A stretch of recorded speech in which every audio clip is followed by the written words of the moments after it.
2007, they were just destroyed.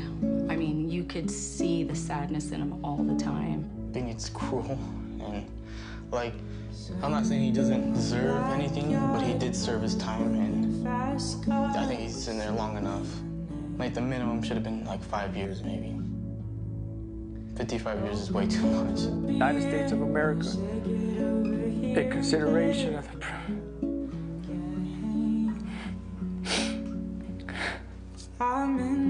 other purposes, other good, and sufficient reasons to be there on two moving. Do hereby grant the said application.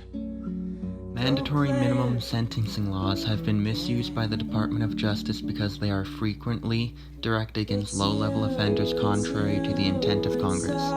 Judges cannot lower these sentences, even for extenuating circumstances that would otherwise lessen the punishment.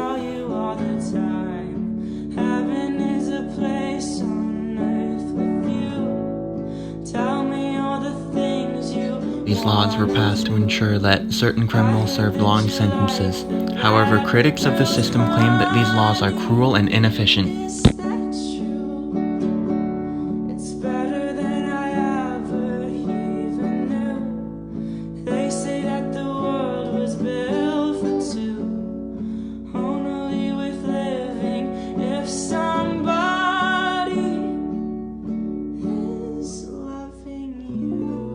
Way more harm than good, particularly to certain populations. In 2010, nearly 3/4 of federal drug offenders sentenced under mandatory minimums were black or Hispanic. They affect minorities the way that hockey injuries affect white people. Not entirely, but disproportionately.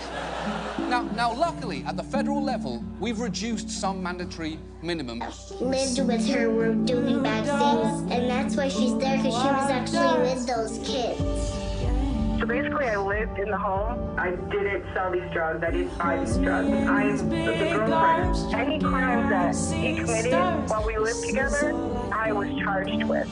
And I turned around and saw her, hugging the kids. That was tough because she knew already. I want to try and tell your story, figure out a way to make something good out of all this. Thank you, brother. I remember she always used to play with me, and she used to comb my hair. The more I think about him, the more that those memories are slipping away. It has been tough for the last 9 years without her being here.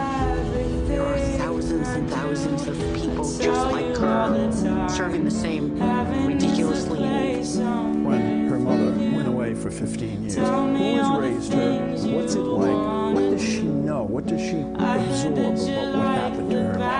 Yes, and one thing I will say is we're very fortunate in the sense that, Cindy's husband, who she had the children with, is an amazing father. And her 6-week-old was able to grow up with love surrounding her and with family supporting her, and she was able to maintain a connection with her mother throughout the incarceration. What kind of contact?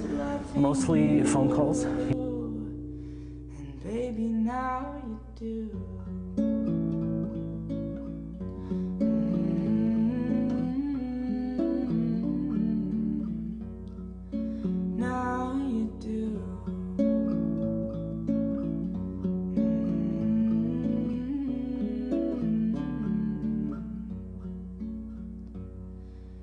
It's you, it's all for you, everything I think that wasn't the right thing to do, and the system forced me to do it. That a 55-year sentence is not going to do anything more than a 5 or 10-year sentence would have done, except destroy my entire life.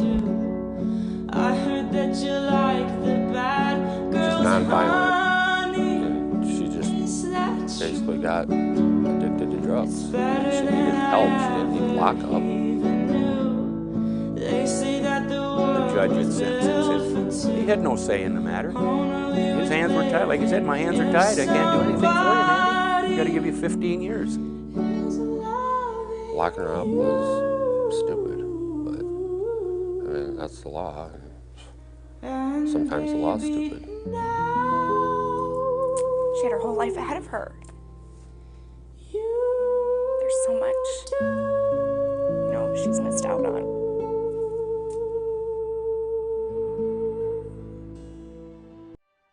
So what's the solution?